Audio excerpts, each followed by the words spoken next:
नमस्कार. एकेकाळच्या हिंदी सिनेसृष्टीतला मराठमोळा ग्लॅमरस चेहरा म्हणजेच अश्विनी भावे. अश्विनी यांनी मायक्रोबायोलॉजीमध्ये आपलं करिअर करण्याचं स्वप्न पाहिलं होतं, पण नशिबाने त्यांना फिल्म इंडस्ट्रीत आणलं आणि त्यांनी मोठा पडदा गाजवला. अशी ही बनवाबनी या सिनेमातील त्यांची भूमिका ही लक्षवेधी ठरली. अश्विनी भावे यांनी किशोर बोपर्डीकर यांच्याशी लग्नगाठ बांधली आणि त्या अमेरिकेत स्थायिक झाल्या. मात्र नुकतंच त्यांनी एका मुलाखतीत धक्कादायक खुलासे केले आहेत. चला तर मग जाणून घेऊयात काय आहे संपूर्ण माहिती.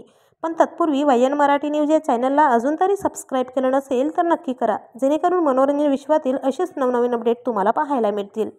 अश्विनी म्हणाल्या, माझा संसार सुखाचे चालत असतानाच आपण मराठी चित्रपटाची निर्मिती करावी असा मी निर्णय घेतला आणि मी कदाचित या मराठी चित्रपटाची निर्मिती देखील केली. या चित्रपटाच्या बहाण्याने मी माझी दोनही मुले भारतात आणले.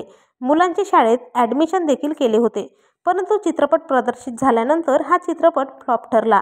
हा चित्रपट चांगली कमाई करू शकला नाही. यामुळे मला खूप मोठा नुकसान झाला. या चित्रपटासाठी मी माझ्या नवऱ्याकडून पैसे घेतले होते. मात्र या चित्रपटाच्या अपयशामुळे मी खूपच खचून गेले आणि त्यानंतर बराच काळ मी चित्रपटसृष्टीपासून दूर गेले. आणि अशातच मी चित्रपटसृष्टी कायमचा सोडण्याचा निर्णय देखील घेतला. तर तुम्हाला अश्विनी भावे आवडतात का? कमेंटमध्ये सांगायला विसरू नका.